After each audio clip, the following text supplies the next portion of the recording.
ओम शांताकारं भुजगशयनं पद्मनाभं सुरेशं विश्वाधारं गगनसदृशं मेघवर्णं शुभांगं लक्ष्मीकान्तं कमलनयनं योगभिर्ध्यानगम्यं वंदे विष्णुं भवभयहरं सर्वलोकैकनाथं। हरे कृष्णा। आज की कथा में आप सभी भक्तों का हार्दिक स्वागत है। भगवान श्री कृष्ण और श्रीमती राधा रानी की कृपा सदैव आप और आपके समस्त परिवार पर बनी रहे। और अब भगवान श्री हरि विष्णु का ध्यान करके आज की पावन कथा का प्रारंभ करते हैं। सूत जी कहते हैं कि हे तपोधनो, एक समय महातेजस्वी मार्कंडेय मुनि तीर्थ यात्रा का फल पाकर नर्मदा के तट पर बैठे हुए थे। वहीं उनका दर्शन करने के लिए बहुत से ऋषि महर्षि भी आए हुए थे।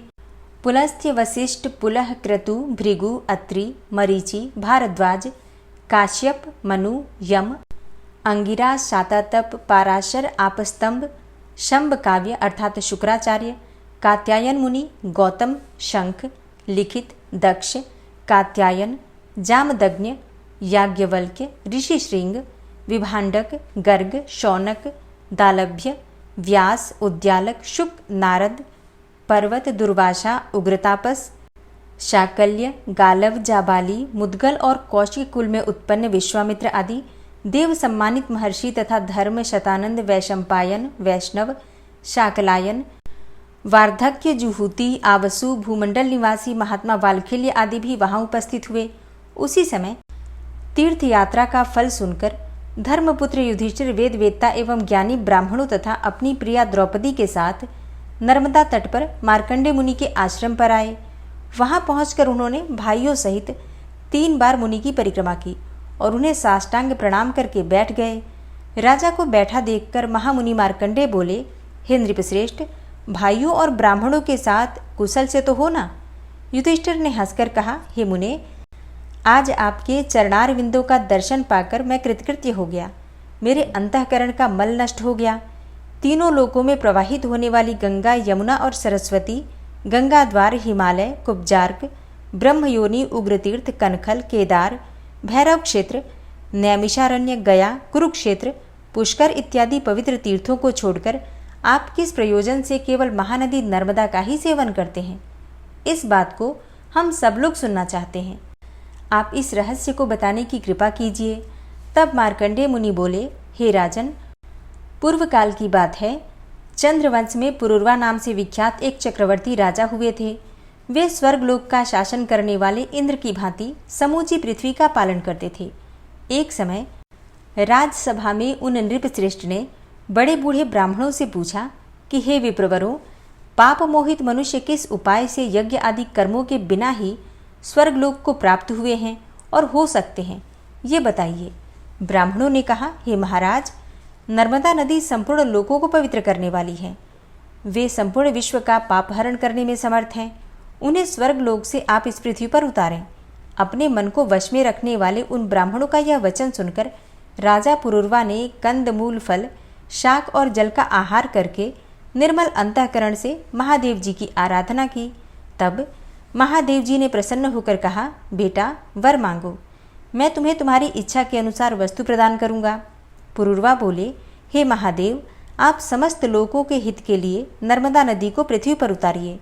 आज लाख योजन का विशाल जम्बूद्वीप निराधार हो रहा है। न देवता तृप्त होते हैं, न पितर, और न मनुष्यों को ही तृप्ति हो रही है। महादेव जी ने कहा, हे राजन, तुम तो अयाच्य वस्तु की याचना करते हो। ऐसा वर तो देवताओं के लिए भी दुर्लभ है। नर्मदा को छोड़कर दूसरा जो भी कुछ वर मांगो, मैं दे दूंगा। पुरुरवा बोले, हे महादेव, मैं प्राण जाने पर भी दूसरा वर नहीं मांगूंगा। राजा का यह निश्चय जानकर तथा उग्र तपस्या द्वारा उनके किए हुए साधन को देखकर महादेव जी ने नर्मदा को आज्ञा दी, हे सुरेश्वरी, तुम पृथ्वी पर उतरो और पुरुरवा की तपस्या के फल से मृत्युलोक के हित का साधन करो। नर्मदा ने कहा, हे महेश्वर, मैं बिना किसी आधार के स्वर्गलोक से पृथ्वी पर कैसे जाऊंगी? नर्मदा की ये बात सुनकर देवाधिदेव महादेव जी ने 8 पर्वतों को बुलाया और उन सबसे पूछा कि तुम में से नर्मदा नदी को धारण करने में कौन समर्थ है? तब विंध्यगिरि ने कहा, हे सुरेश्वर, आपके प्रसाद से मेरा पुत्र नर्मदा को धारण करने में समर्थ है। उसका नाम पर्यंक है। तत्पश्चात महादेव जी की आज्ञा मिलने पर पर्यंक ने कहा, हे महेश्वर, आपके प्रसाद से मैं नर्मदा नदी को धारण करूंगा। तदनंतर नर्मदा नदी पर्यंकगिरी के शिखर पर स्थित होकर उतरी और उनकी जल राशि के वेगपूर्वक भ्रमण से पर्वत, वन और काननों सहित समस्त पृथ्वी जल से आप्लावित हो उठी। संपूर्ण जगत अकाल में ही प्रलय काल से ग्रस्त हो गया। तब संपूर्ण देवताओं ने मेकल कन्या नर्मदा की स्तुति की और कहा कि हे कल्याणी, तुम मर्यादा धारण करो, किसी नियत स्थान में स्थित रहो और इस प्रकार विश्व के लिए हितकारिणी बनो। देवताओं के इस प्रकार प्रार्थना करने पर महादेव जी की आज्ञा से नर्मदा देवी ने पुनः अपने रूप को संकुचित कर लिया। अब वे समृत रूप से बहने लगी। उस समय नर्मदा जी ने पुरूरवा से कहा, हे वत्स, तुम अपने हाथ से मेरे जल का स्पर्श करो। उनकी आज्ञा पाकर पुरूरवा ने उनके जल का स्पर्श करके एवं आचमन करके पितरों का तिल और नर्मदा जल से तर्पण किया। उस जल से तर्पण करने पर राजा के समस्त पितर उस परम पद को प्राप्त हो गए जो देवताओं के लिए भी दुर्लभ है। समस्त चराचर जगत सब ओर से पवित्र हो गया। वे देश, पर्वत, ग्राम और आश्रम भी पवित्र हैं जहाँ नर्मदा जी विद्यमान हैं। सरस्वती का जल 3 दिन में पवित्र करता है। यमुना जल 7 दिनों में पावन बनाता है।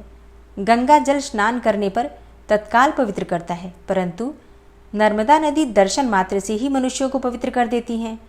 नर्मदा के संगम में जहाँ कहीं भी स्नान, दान, जप, होम, वेद पाठ, पितृपूजन, देवाराधन, मंत्रोपदेश, संन्यास और देह त्याग आदि जो कुछ भी किया जाता है उसके फल का कोई अंत नहीं है। वैशाख, माघ अथवा कार्तिक की पूर्णिमा को विषुव योग में संक्रांति के समय, व्यतिपात और वैधृति योग में अमावस्या में, तिथि की हानि और वृद्धि के दिन, मनवादि युगादि और कल्पादि तिथियों में, माता पिता के क्षयाह में, नर्मदा तटवर्ती ओमकार भृगु क्षेत्र तथा विशेषतः संगम में जो सहस्त्र, सत अथवा एक गोदान एवं संपूर्ण महादान करता है, तथा जो श्रेष्ठ मनुष्य नर्मदा में स्नान, दान, जप, होम और पूजन आदि करता है, वह अश्वमेध यज्ञ का फल पाता है। हे युधिष्ठिर, मनुष्य नर्मदा में जहाँ जहाँ स्नान करता है वहीं वहीं उसे अश्वमेध यज्ञ करने का फल प्राप्त हो जाता है। जो मनुष्य प्रातःकाल उठकर नर्मदा का कीर्तन करता है उसका 7 जन्मों का किया हुआ पाप उसी क्षण नष्ट हो जाता है, तथा जहाँ संगम और बाणलिंग से युक्त नर्मदा नदी स्थित है वहाँ स्नान करके मनुष्य अश्वमेध यज्ञ का फल पाता और अंत में शिवधाम को जाता है। युधिष्ठिर ने पूछा, हे भगवन, राजा पुरूरवा से पहले महाराज हिरण्यतेजा ने नर्मदा देवी को किस प्रकार इस पृथ्वी पर उतारा था, यह भी बताने की कृपा करें। तब मार्कंडेय जी बोले कि हे राजन, चंद्रवंश में हिरण्यतेजा नाम से प्रसिद्ध एक राजर्षि हो गए हैं जो समस्त धर्मात्माओं में श्रेष्ठ तथा प्रजापति के समान थे। वे पर्वत, वन और कानूनों सहित समूची पृथ्वी का एक छत्र शासन करते थे। उनकी राजधानी चंद्रपुरी थी जो इंद्र की अमरावती के समान शोभा पाती थी। एक समय अमावस्या को सूर्य ग्रहण लगने पर इस जम्बूद्वीप में बावली, कुआं और सरोवर होने पर भी कोई नदी नहीं उपलब्ध हो सकी जहाँ देवताओं और पितरों का विशेष सत्कार हो सके। उस समय तक जम्बूद्वीप में कोई नदी थी ही नहीं। राजा ने लाखों गौवें, सुवर्ण, मणि, रत्न, खजाना, घोड़े और अगणित मतवाले हाथी ब्राह्मणों को दान में दिए। हव्य और कव्य से पितरों को भी तृप्त किया। उस समय उन्होंने देखा कि पितरों को जलपान का बड़ा कष्ट है। वे पितरों से बोले कि आप लोग कौन हैं और किस कर्म से पवित्र हो सकते हैं। पितर बोले कि हे महाभाग, यह द्वीप नदियों से रहित होने के कारण यहाँ का सब धर्मकर्म नष्ट हो चुका है। नदी के अभाव में न तो देवता तृप्त होते हैं और न पितर। यदि इस द्वीप में नर्मदा उतर जावे तो हम सब लोगों की मुक्ति हो जाएगी। हे महाराज, यह यथार्थ बात हमने आपसे बता दी है। अब आपकी जैसी रुचि हो वैसा करें। हिरण्यतेजा ने कहा कि अब मुझे पितरों का उद्धार करना ही उचित प्रतीत होता है, अन्यथा इस राज्य से क्या काम। यदि मैं पितरों को तृप्त न कर सका तो मेरा तो जीवन भी व्यर्थ है। ऐसा कहकर राजा हिरण्यतेजा उद्याचल पर्वत पर गए और कंद मूल एवं फल का भोजन करते हुए भगवान शिव की उपासना करने लगे। उन्होंने बड़ी कठोर तपस्या की। उनकी उत्तम भक्ति जानकर त्रिनेत्रधारी भगवान शंकर ने प्रत्यक्ष दर्शन दिया। राजा ने देवाधिदेव महादेव के दिव्य रूप का दर्शन पाकर उनकी 3 बार परिक्रमा की और साष्टांग प्रणाम करके उनका स्तवन किया। राजा बोले कि हे सुरेश्वर, आपको नमस्कार है। हे शूलपाणे, आपको नमस्कार है। हे प्रभु, आप ही पृथ्वी, जल, तेज, वायु, आकाश, शब्द, स्पर्श, रूप, रस और गंध, बुद्धि, मन, अहंकार, प्रकृति और उसके तीनों गुण हैं। आप ही संपूर्ण इंद्रियों के प्रेरक, सर्वत्र व्यापक, समस्त कलाओं से युक्त तथा कला रहित अविनाशी परमेश्वर हैं। ब्रह्मा और विष्णु आदि देवताओं को भी आपके आदि और अंत का पता नहीं लगता। महातेजा का किया हुआ यह स्तोत्र सुनकर देव जगदीश्वर शिव ने कहा, हे महाभाग, तुम अपने इच्छा अनुसार वर मांगो। तब राजा ने कहा, हे देवेश्वर, 7 कल्पों तक प्रवाहित होने वाली नर्मदा देवी को आप मर्त्यलोक में उतारें। पितर घोर नरक में डूब रहे हैं, उनका उद्धार हो और वे तृप्त होकर मुक्ति एवं परम गति को प्राप्त हो, इसके लिए नर्मदा नदी का अवतरण आवश्यक है। महादेव जी बोले कि हे तात, नर्मदा जी तो ब्रह्मा, विष्णु आदि देवताओं, दैत्यों तथा अन्य अल्पजीवी प्राणियों द्वारा पृथ्वी पर नहीं उतारी जा सकती, अतः तुम कोई दूसरा वर मांगो, उसे अभी दे दूंगा। तब महाभाग राजा हिरण्यतेजा ने कहा, हे प्रभु, आपके प्रसन्न होने पर तीनों लोकों में कुछ भी असाध्य नहीं है। मैं तो सहस्त्रों जन्म धारण करने पर भी दूसरा वर नहीं मांगूंगा। हे देवेश्वर, मैं आपके सेवकों का भी सेवक हूँ, मुझे नर्मदा जी को ही दीजिए। राजा का यह निश्चय जानकर भगवान शंकर ने उन लोक पावनी नर्मदा देवी का आवाहन किया। वे मगर के आसन पर आरूढ़ होकर दिव्य रूप से आकर शिवजी के आगे खड़ी हुई और उमा महेश्वर दोनों के चरणों का स्पर्श करके नतमस्तक होकर बोली, हे देवेश, किस लिए मेरा नाम स्मरण किया गया? महादेव जी ने कहा कि हे नर्मदे, राजा हिरण्यतेजा ने अपना राज्य छोड़कर यहाँ 14,000 दिव्य वर्षों तक घोर तपस्या की है, अतः तुम इनकी इच्छा के अनुसार पृथ्वी पर उतरो, शीघ्र जाओ और नरक में पड़े हुए सब पितरों का उद्धार करो। नर्मदा बोली कि हे देव, मैं बिना किसी आधार के जम्बूद्वीप में कैसे जाऊंगी? ये सुनकर महादेव जी ने पर्वतों से कहा कि तुम सब लोग क्षण भर स्थिर हो जाओ, जिससे सरिताओं में श्रेष्ठ नर्मदा पृथ्वी पर जाएं। तब पर्वतों ने कहा, हे देव, हम नर्मदा देवी को धारण करने में असमर्थ हैं। उसी समय उदयाचल ने खड़े होकर कहा कि महादेव जी की कृपा से मैं नर्मदा को धारण करने में समर्थ हूँ। तदनंतर उदयाचल की चोटी पर चरण देकर नर्मदा देवी आकाश से पृथ्वी पर आईं और वायु के समान वेग से पश्चिम दिशा को बह चली। उस समय तीनों लोकों में बड़ा हाहाकार मचा। नर्मदा के जल का वह भयंकर कलकल नाद सुनकर पाताल लोक से एक तेजोमय प्रज्वलित लिंग प्रकट हुआ और हुंकार पूर्वक बोला कि सब पापों को हरने वाली तथा उत्तम व्रत का पालन करने वाली हे नर्मदे, मर्यादा धारण करो। तुम्हें धारण करने के लिए महादेव जी ने 3 पर्वतों की सृष्टि की है, मेरु, हिमवान और कैलाश, तथा चौथा पर्वत श्रेष्ठ विंध्य भी तुम्हें धारण करने में समर्थ है। इन पर्वतों की लंबाई पूर्व से पश्चिम दिशा की ओर 32,000 योजन है और दक्षिण से उत्तर की ओर चौड़ाई 500 योजन की है। तत्पश्चात राजर्षि हिरण्यतेजा ने नर्मदा से कहा कि हे देवी, आपने हमारे पितरों का उद्धार करने के लिए बड़ा अनुग्रह किया है। नर्मदा ने उत्तर दिया कि हे राजन, तुमने मेरे लिए महादेव जी की आराधना एवं तपस्या की है, इसलिए जो तुम्हारे माता पिता के वंश के लोग हैं, वे और तुम्हारी रनिवास में रहने वाली स्त्रियों के भी जो सगे संबंधी हैं, वे सब मेरे प्रभाव से उमा महेश्वर के लोक में चले जाएंगे। तब राजा ने नर्मदा में विधिपूर्वक स्नान करके देवताओं और पितरों का तर्पण तथा श्राद्ध और पिंडदान किया। इससे उनके सब पितर नरक से निकलकर देवयान मार्ग पर स्थित हुए। यह नर्मदा का पहला अवतरण आदिकल्प के सत्ययुग में हुआ था।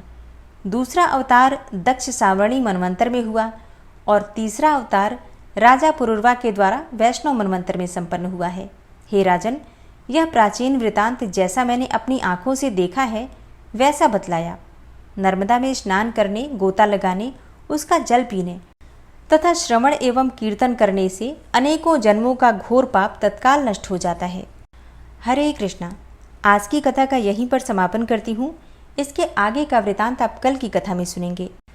वैशाख मास में नर्मदा नदी के अवतरण की ये कथा सुनने मात्र से समस्त प्रकार के पाप कर्मों से मुक्ति मिल जाती है।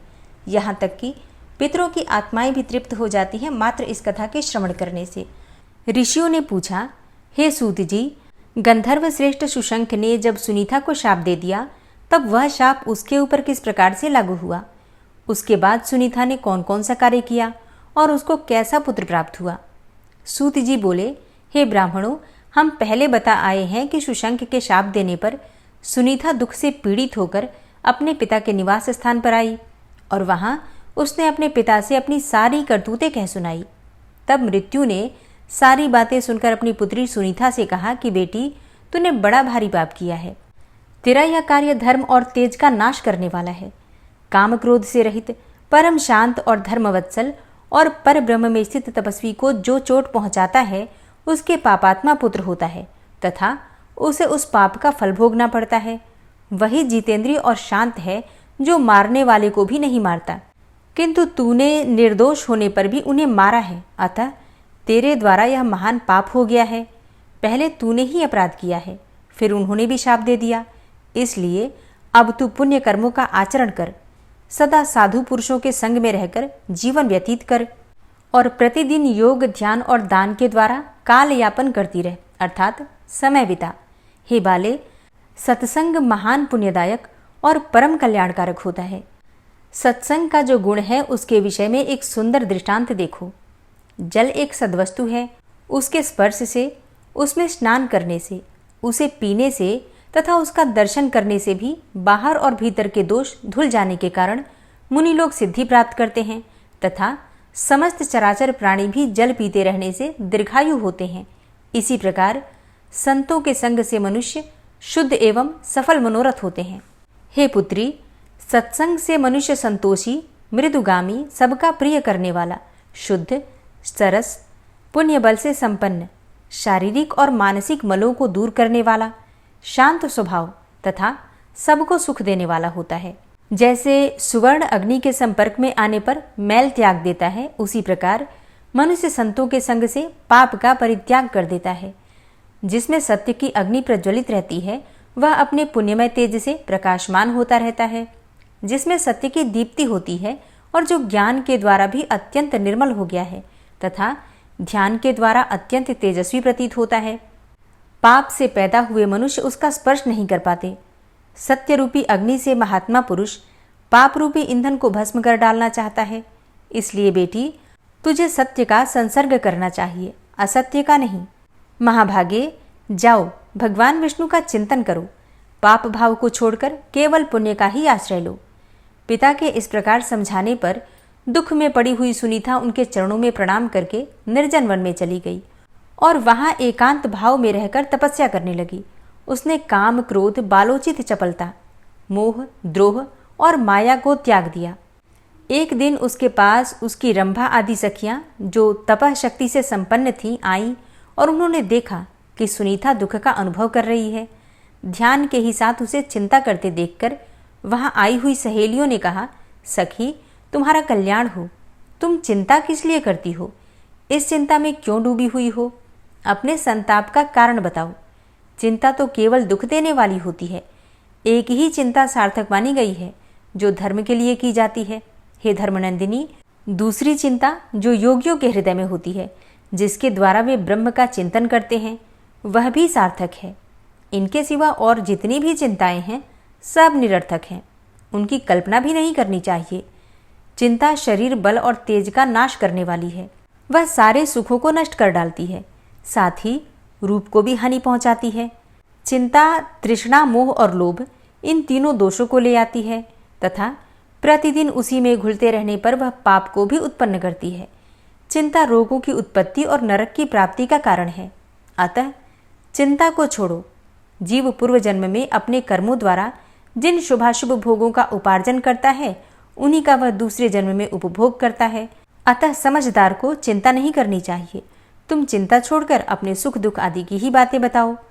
सखियों के ये वचन सुनकर सुनीता ने अपना वृतांत कहना आरंभ किया। पहले सुशंक ने उसे वन में जिस प्रकार शाप दिया था, वह सारी घटना उसने सहेलियों से कह सुनाई। उसने अपने अपराधों का भी वर्णन किया। उस समय महाभागा सुनीता मानसिक दुख से बड़ा कष्ट पा रही थी। उसका सारा वृतांत सुनकर सखियों ने कहा, महाभागे, तुम्हें दुख को तो त्याग ही देना चाहिए, क्योंकि वह शरीर का नाश करने वाला है। हे शुभे, तुम्हारे अंगों में सती स्त्रियों के जो उत्तम गुण हैं, उन्हें हम अन्यत्र कहीं नहीं देखती। उत्तम स्त्रियों का पहला आभूषण रूप है, दूसरा शील, तीसरा सत्य, चौथा आर्यता अर्थात सदाचार, पांचवा धर्म, छठा सतित्व, 7वां दृढ़ता, 8वां साहस अर्थात कार्य करने का उत्साह, 9वां मंगलगान, 10वां कार्यकुशलता, 11वां काम भाव का आधिक्य और 12वां गुण मीठे वचन बोलना है। हे बाले, इन सभी गुणों ने तुम्हारा सम्मान बढ़ाया है, अतः हे देवी तुम तनिक भी भय न करो। हे वरानने, जिस उपाय से तुम्हें धर्मात्मा पति की प्राप्ति होगी उसे हम जानती हैं, तुम्हारा काम तो हम लोग ही सिद्ध कर देंगी। हे महाभागे, अब तुम स्वस्थ एवं निश्चिंत हो जाओ। हम तुम्हें एक ऐसी विद्या प्रदान करेंगी जो पुरुषों को मोहित कर लेती है।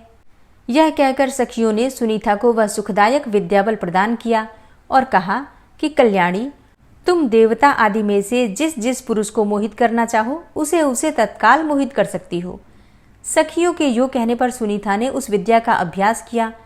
जब वह विद्या भली भांति सिद्ध हो गई तब सुनीता बड़ी प्रसन्न हुई। वह सखियों के साथ ही पुरुषों को देखती हुई वन में घूमने लगी। तदनंतर उसने गंगा जी के तट पर एक रूपवान ब्राह्मण को देखा जो समस्त शुभ लक्षणों से संपन्न और सूर्य के समान तेजस्वी थे। वे तपस्या कर रहे थे, उनका प्रभाव दिव्य था। उन तपस्वी महर्षि का रूप देखकर सुनीता का मन मोह गया। उसने अपनी सखी रंभा से पूछा, ये देवताओं से भी श्रेष्ठ महात्मा कौन है? रंभा बोली, सखी, अव्यक्त परमेश्वर से ब्रह्मा जी की उत्पत्ति हुई है।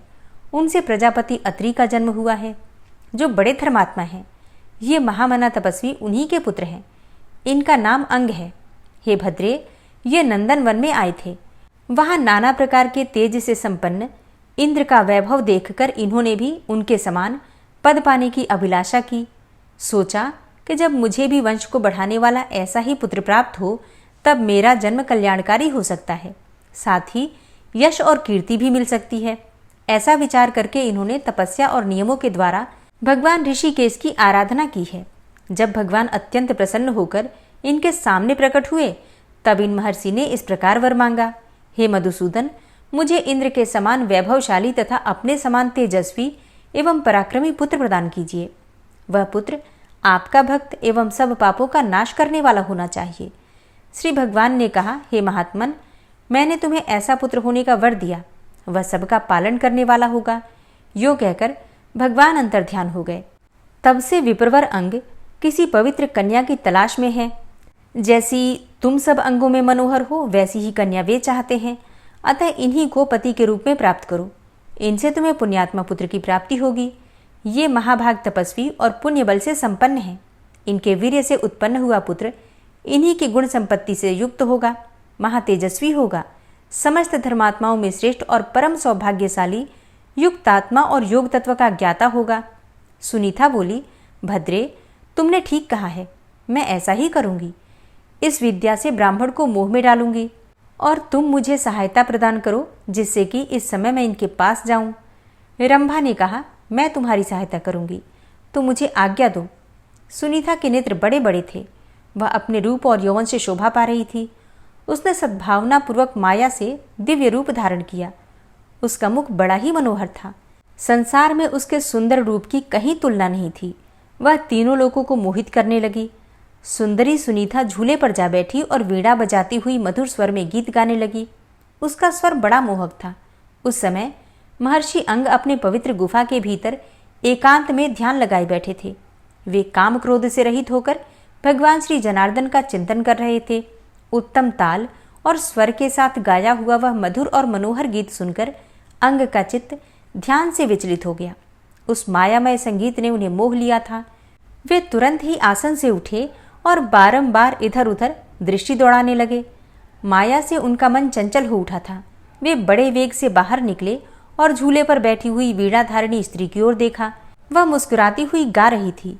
महायशस्वी अंग उसके गीत और रूप दोनों पर मुग्ध हो गए। तत्पश्चात वे महान मोह के वशीभूत होकर उस तरुणी के पास गए। विशाल नेत्र और मनोहर मुस्कान वाली मृत्यु की यशस्विनी कन्या सुनीता को देखकर अंग ने पूछा, सुंदरी, तुम कौन हो? किसकी कन्या हो? सखियों से घिरी हुई यहाँ किस काम से आई हो? किसने तुम्हें इस वन में भेजा है? परम बुद्धिमान अंग का यह महत्वपूर्ण वचन सुनकर सुनीता उनसे कुछ न बोली। उसने केवल सखी के मुख की ओर देखा। रंभा ने इशारे से कुछ कहकर सुनीता को समझा दिया और वह स्वयं ही उन श्रेष्ठ ब्राह्मण से आदरपूर्वक बोली, महर्षि, यह मृत्यु की परम सौभाग्यवती कन्या है। लोक में इसकी सुनीता के नाम से प्रसिद्धि है। यह सभी शुभ लक्षणों से संपन्न है। इस समय यह बाला अपने लिए धर्मात्मा, तपस्वी, शांत, जितेंद्रिय, महाप्राज्ञ और वेद विद्या विशारद पति की खोज में है। यह सुनकर अंग ने अप्सराओं में श्रेष्ठ रंभा से कहा, हे भद्रे, मैंने सर्व विश्व में भगवान श्री हरि की आराधना की है। उन्होंने मुझे पुत्र होने का वरदान दिया है, जो संपूर्ण सिद्धियों का दाता है। अतः इस वरदान की सफलता के निमित्त उत्तम पुत्र की प्राप्ति के लिए मैं किसी पुण्यबल से संपन्न महापुरुष की कन्या के साथ विवाह का विचार कर रहा था, किंतु कहीं भी अपने लिए परम मंगलमयी कन्या नहीं पा सका। यह धर्म की सुमुखी कन्या धर्माचार परायण है। यदि वास्तव में यह पति की ही तलाश में है तो मुझे ही स्वीकार करें। इसकी प्राप्ति के लिए तो मैं अदेय वस्तु भी दे सकता हूँ। रंभा बोली, हे द्विजश्रेष्ठ, आपको इसी प्रकार उदारतापूर्वक इसकी अभिष्ट वस्तु इसे देनी चाहिए। यह सदा के लिए आपकी धर्मपत्नी हो रही है। आप कभी इसका परित्याग न करें। इसके दोष और गुणों पर कभी आपको ध्यान नहीं देना चाहिए। हे विप्रवर, इस विषय में आप मुझे प्रत्यक्ष विश्वास दिलाइए और सत्य की प्रतीति दिलाने वाला अपना हाथ इसके हाथ में दीजिए। अंग ने कहा, एवमस्तु, निश्चय ही अपना हाथ मैंने इसे दे दिया। इस प्रकार सत्य का विश्वास करने वाला संबंध करके अंग ने सुनीता को गांधर्व विवाह की प्रणाली के अनुसार ग्रहण किया। सुनीता को उन्हें सौंपकर रंभा के हृदय में बड़ा हर्ष हुआ। वह अपनी सखी से आज्ञा लेकर घर को चली गई और दूसरी सखियों ने भी प्रसन्न होकर अपने अपने घर की राह ली। उन सब सहेलियों के चले जाने पर द्विजश्रेष्ठ अंग अपनी प्यारी पत्नी के साथ विहार करने लगे। उसके गर्भ से उन्होंने एक सर्वलक्षण संपन्न पुत्र उत्पन्न किया और उसका नाम रखा वेन। सुनीता का वह महातेजस्वी बालक दिनों दिन बढ़ने लगा और वेद शास्त्र तथा उपकारी धनुर्वेद का अध्ययन करके समस्त विद्याओं का पारगामी विद्वान हो गया। क्योंकि वह बड़ा मेधावी था, अंग कुमार वेन सज्जनोचित आचार से रहता था। वह क्षत्रिय धर्म का पालन करने लगा। वैवस्वत मनवंतर आने पर संसार की सारी प्रजा राजा के बिना निरंतर कष्ट पाने लगी। उस समय सब लोगों ने वेन को ही सब लक्षणों से संपन्न देखा और श्रेष्ठ ब्राह्मणों ने उन्हें प्रजापति के पद पर अभिषिक्त कर दिया। तत्पश्चात समस्त ऋषि अपने अपने तपोवन में चले गए। उन सबके जाने के पश्चात अकेले वेन ही राज्य का पालन करते थे। इस प्रकार वेन भूमंडल के प्रजापालक हुए। उनके समय में सब लोग सुख से जीवन बिताते थे। प्रजा उनके धर्म से प्रसन्न रहती थी। वेन के राज्य का प्रभाव ऐसा ही था। उनके शासन काल में सर्वत्र धर्म का ही प्रभाव छा रहा था। हरे कृष्णा। आज की कथा का यहीं पर समापन करती हूँ। उम्मीद करती हूँ आज की कथा आपको जरूर पसंद आई होगी। ओम विश्वं विष्णुर्वषट्कारो भूतभव्य भवत्प्रभु भूतकृत भूतभृत भावो भूतात्मा भूतवाहन भूतात्मा परमात्मा च मुक्तानां परमागति अव्ययः पुरुषः साक्षी क्षेत्रज्ञो अक्षर एव च योगो योगविदां नेता प्रधान पुरुषेश्वरः नारसिंहवपुः श्रीमान् केशवः पुरुषोत्तमः सर्वः शर्वः शिवस्थाणुर्भूतादिर्निधिर्व्ययः संभवो भावनो भर्ता प्रभवः प्रभुरीश्वरः स्वयंभू शंभुरादित्यः पुष्कराक्षो महास्वनः अनादिनिधनो धाता विधाता धातुरुत्तमः अप्रमेयो ऋषिकेश पद्मनाभो अमरप्रभु विश्वकर्मा मनुस्त्वष्टा स्थविष्ठः स्थविरो ध्रुवः अग्राह्यः शाश्वतः कृष्णो लोहिताक्षः प्रतर्दनः प्रभूतस्त्रिककुब्धाम पवित्रं मङ्गलं परम् ईशानः प्राणदः प्राणो ज्येष्ठः श्रेष्ठः प्रजापति हिरण्यगर्भो भूगर्भो माधवो मधुसूदनः ईश्वरो विक्रमी धन्वी मेधावी विक्रमः क्रमः अनुत्तमो दुराधर्षः कृतज्ञः कृतिरात्मवान् सुरेशः शरणं शर्म विश्वरेताः प्रजाभवः अह संवत्सरो व्यालः प्रत्ययः सर्वदर्शनः अजः सर्वेश्वरः सिद्धः सिद्धे सर्वादिर्च्युतः वृषाकपिर्मेयात्मा सर्वयोगविनिश्रितः वसुर्वसुमनः सत्यः समात्मा संमितः समः अमोघः पुण्डरीकाक्षो वृषकर्मा वृषाकृतिः रुद्रो बहुशिरा बभ्रुर्विश्वयोनिः शुचिश्रवः अमृतः शाश्वतस्थाणुर्वरारोहो महातपः सर्वगः सर्वविद्भानुर्विश्वक्सेनो जनार्दनः वेदो वेदविद्व्यङ्गो वेदाङ्गो वेदवित्कविः लोकाध्यक्षः सुराध्यक्षो धर्माध्यक्षः कृताकृतः चतुरात्मा चतुर्व्यूहश्चतुर्द्रष्टश्चतुर्भुजः भ्राजेष्णुर्भोजनं भोक्ता सहिष्णुर्जगदाति च अनघो विजयो जेता विश्वयोनिः पुनर्वसु उपेन्द्रो वामनः प्रांशुर्मोघः शुचिरुर्जितः अतीन्द्रः संग्रहः सर्गो धृतात्मा नियमो यमः वेद्यो वैद्यः सदा योगी वीरः माधवो मधु अतीन्द्रियो महामायो महोत्साहो महाबलः महाबुद्धिर्महावीर्यो महाशक्तिर्महाद्युतिः अनिर्देश्य वपुः श्रीमान् मेयात्मा महाधृतिक् महिश्वासो महिभर्ता श्रीनिवास सतां गति अनिरुद्ध सुरानन्दो गोविन्दो गोविन्दाम्पति मरीचिर्दमनो हंस सुपर्णो भुजगोत्तम हिरण्यनाभ सुतपा पद्मनाभ प्रजापति अमृत्यु सर्वदिक्सिंह संधाता संधिमान स्थिर अजो दूर्मर्षण शास्ता विश्रुतात्मा सुरारिहा गुरुर्गुर्तमो धाम सत्य सत्यपराक्रम निमिषो अनिमिषो श्रग्वी वाचस्पतिरुदारधि अग्रणिर्ग्रामणी श्रीमान् न्यायो नेता समीरण सहस्रमूर्धा विश्वात्मा सहस्राक्ष सहस्रपात् आवर्तनो निवृत्तात्मा संवृतः संप्रमर्दन अहसंवर्तको वहनिर्निलोधरणीधरः सुप्रसादः प्रसन्नात्मा विश्वदृग् विशुभुग् विभु सत्कर्ता सत्कृतः साधु जहर्नुर्नारायणो नरः असंख्येयो अप्रमेयात्मा विशिष्टशिष्टकृच्छुवि सिद्धार्थ सिद्धसंकल्प सिद्धिदः सिद्धिसाधनः वृषाहि वृषभो विष्णुर्विष्पर्वा वृषोदरः वर्धनो वर्धमानश्च विविक्तः श्रुतिसागरः सुभुजो दूर्धरो वाग्मी महेन्द्रो वसुदो वसु नैकरूपो बृहद्रूप शिपिविष्टः प्रकाशनः ओजस्तेजो द्युतिधर प्रकाशात्मा प्रतापनः रिद्धस्पष्टाक्षरो मन्त्रश्चन्द्रांशुर्भास्करदुतिः अमृतांशुद्भवो भानु शशबिन्दुः सुरेश्वरः औषधं जगतः सेतु सत्यधर्मपराक्रमः भूतभव्य भवन्नाथ पवनः पावनो नलः कामः कामकृत्कान्तः कामः कामप्रदः प्रभु युगादिकृद्युगावर्तो नैकमायो महाशनः अदृश्यो अव्यक्तरूपश्च सहस्रजितनन्तजिते इष्टो अविशिष्ट शिष्टेष्ट शिखण्डी नहुसो वृष क्रोधः क्रोधकृत्कर्ता विश्वबाहुर्महीधरः अच्युतः प्रतितः प्राणः प्राणदो वासवानुजः अपां निधिर्धिष्ठानं प्रमत्तः प्रतिष्ठितः स्कन्दः स्कन्दधरो धूर्यो वरदो वायुवाहनः वासुदेवो बृहद्भानुरादिदेवः पुरन्दरः अशोकस्तारणस्तारः शूरः सौरिर्जनेश्वरः अनुकूलः शतावर्त पद्मी पद्मनिभेक्षणः पद्मनाभो अरविन्दाक्ष पद्मगर्भ शरीरभृत् महर्धिरिद्धो वृद्धात्मा महाक्षो गरुडाध्वजः अतुलः शरभो भीमो समयज्ञो हविर्हरि सर्वलक्षणलक्षण्यो लक्ष्मीवान् समितिञ्जयः वीक्षरो रोहितो मार्गो हेतुर्दामोदरः सः महीधरो महाभागो वेगवान् मिताशनः उद्भवः क्षोभणो देवः श्रीगर्भः परमेश्वरः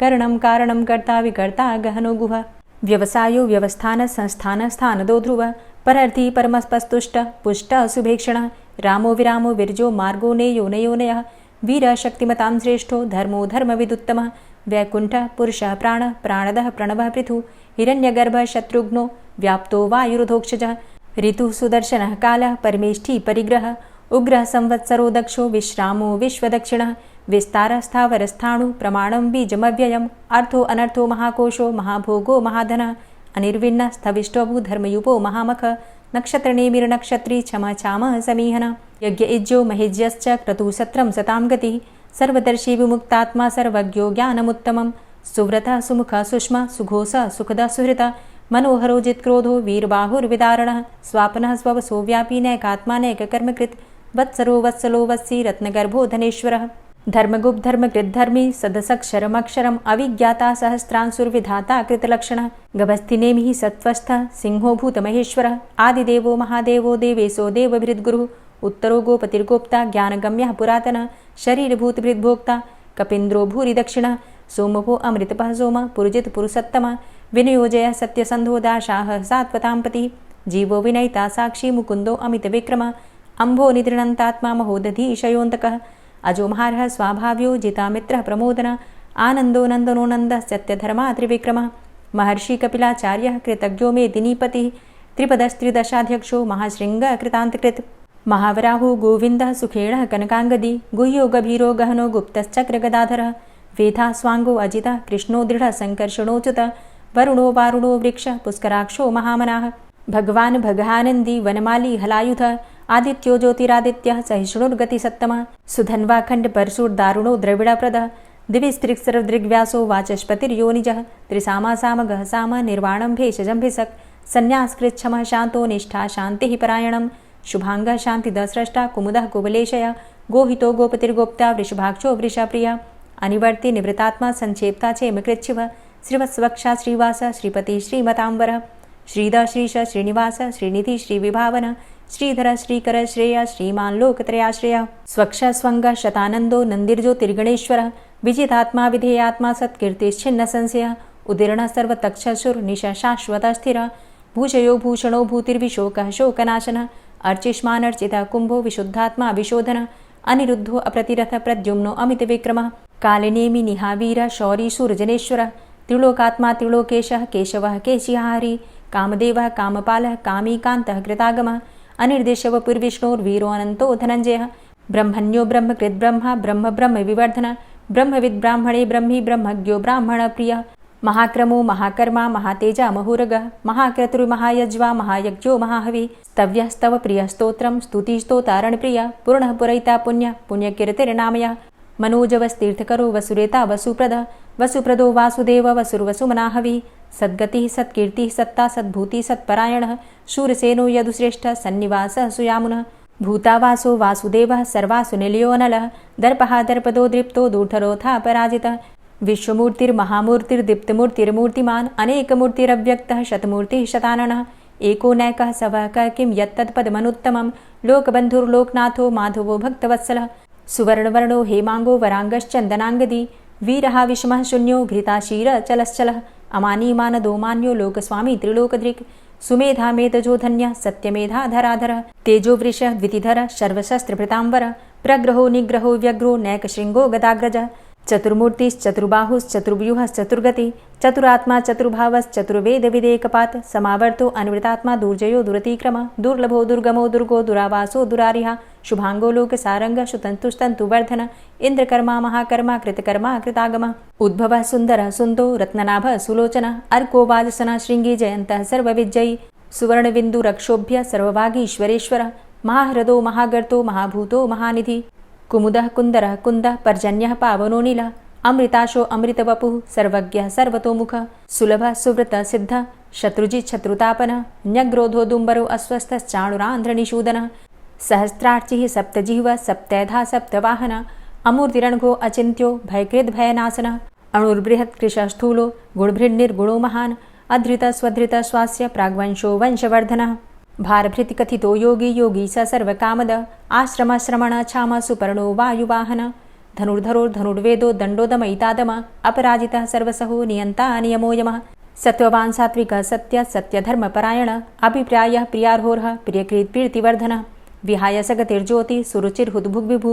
रविर्विलोचनः सूर्य सविता रविलोचनः अनन्तो हुद्भुग्भोक्ता सुखदो नैकजोग्रज अनिर्विण्ण सदामर्षि लोकाधिष्ठानमद्भुतः सनात सनातन्तमः कपिलः कपिरप्यय स्वस्तिदा स्वस्तिकृत् स्वस्ति स्वस्तिभुक् स्वस्ति दक्षिणः रौद्रः कुण्डली चक्रे विक्रमयुर्जितशासनः शब्दातिगः शब्दशः शिशिरः शर्वरीकर अक्रूरः पेशलो दक्षो दक्षिणः क्षमिणाम्बर विद्वतमो वितभय पुण्यश्रवणकीर्तन उत्तारणो दुष्कृतिः पुण्यो दुःस्वप्ननाशन वीरः रक्षणः सन्तो जीवनः पर्यवस्थितः अनन्तरूपो अनन्तसृर्जितमन्युर्भयापः चतुरश्रो गभीरात्मा विदिशो व्यादिशो दिश अनादिर्भूर्भुवो लक्ष्मीः सुवीरो रुचिराङ्गद जननो जन्मादिर्भीमो भीमपराक्रम आधारनीलयोधाता पुष्पहासः प्रजागर ऊर्ध्वगः सत्पथाचारः प्राणदः प्रणवपण प्रमाणं प्राणनीलयः प्राणभृत् प्राणजीवनः तत्त्वं तत्त्वविदेकात्मा जन्म मृत्यु जरातिगः भूर्भुवः स्वस्तरुस्तारः सविता प्रपितामहः यज्ञो यज्ञपतिर्यज्वा यज्ञाङ्गो यज्ञवाहन यज्ञभृद्यज्ञकृद्यज्ञ यज्ञभुग्यज्ञसाधन यज्ञान्तकृद्यज्ञ गुह्यमन्यमन्नादेव च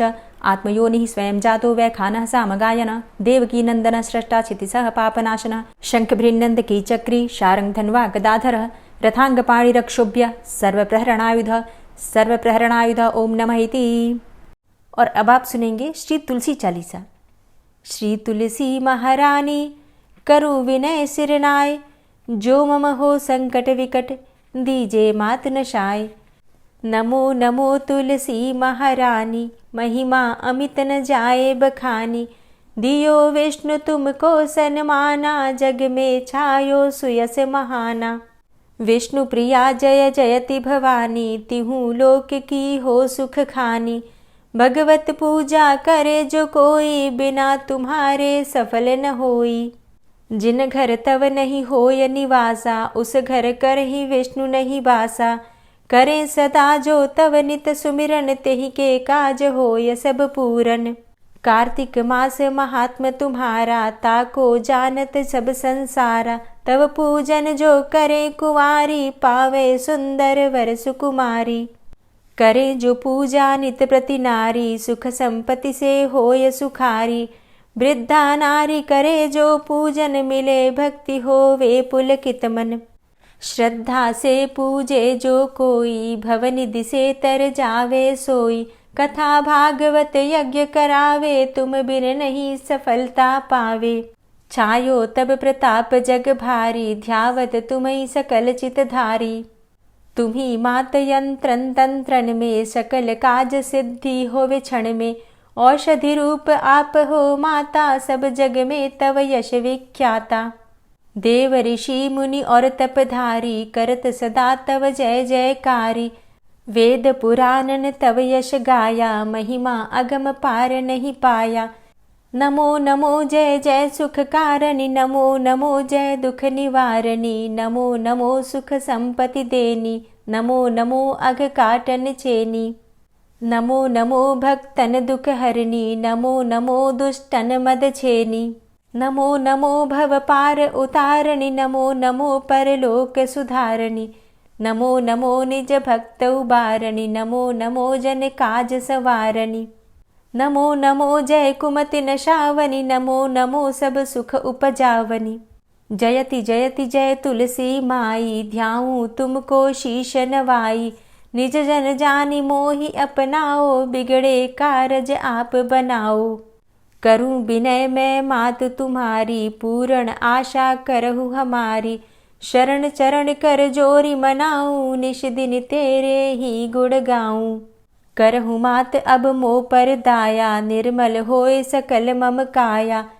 मांगू मातु यही बर दीजे, सकल मनोरथ पूर्ण कीजे। जानू नहीं कछु नेम आचारा, क्षमहु मातु अपराध हमारा। 12 मास करे जो पूजा, तासम जग में और नहीं दूजा। प्रथम ही गंगा जल मंगवावे, फिर सुंदर स्नान करावे। चंदन अक्षत पुष्प चढ़ावे, धूप दीप नैवेद्य लगावे।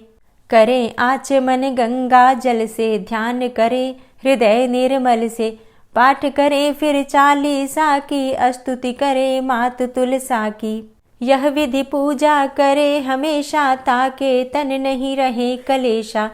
करे मास कार्तिक का साधन, सोवे नित पवित्र हुई जाहि। है यह कथा महासुखदाई, पढ़े सुने सो भव तर जाई। यह श्री तुलसी चालीसा, पाठ करे जो कोय। गोविंद सो फल पावही, जो मन इच्छा होय। तुलसी चालीसा संपूर्ण। और अब आप सुनेंगे तुलसी महारानी की आरती। तुलसी महारानी नमो नमो, हरि की पटरानी नमो नमो। तुलसी महारानी नमो नमो, हरि की पटरानी नमो नमो। धन्य तुलसी पूर्ण तप कीनो, धन्य तुलसी पूर्ण तप कीनो। शालिग्राम की बनी पटरानी नमो नमो। तुलसी महारानी नमो नमो, हरि की पटरानी नमो नमो। जाके पत्र मंजरी कोमल, जाके पत्र मंजरी कोमल। श्रीपति कमल चरण लपटानी नमो नमो, हरि की पटरानी नमो नमो। तुलसी महारानी नमो नमो। धूप दीप नैवेद्य आरती, धूप दीप नैवेद्य आरती। पुष्पन की वर्षा बरसानी नमो नमो, हरि की पटरानी नमो नमो। तुलसा महारानी नमो नमो। 56 भोग 36 व्यंजन, 56 भोग 36 व्यंजन। बिन तुलसा हरि एक न मानी नमो नमो। तुलसी महारानी नमो नमो, हरि की पटरानी नमो नमो। सभी सखी मैया तेरो यश गावे, सभी सखी मैया तेरो यश गावे। भक्ति दान दीजे महारानी नमो नमो। तुलसा महारानी नमो नमो, हरि की पटरानी नमो नमो। नमो नमो तुलसा महारानी, नमो नमो तुलसी महारानी। तुलसी महारानी नमो नमो, हरि की पटरानी नमो नमो। तुलसी महारानी नमो नमो, हरि की पटरानी नमो नमो। प्रेम से बोलिए तुलसी मैया की जय।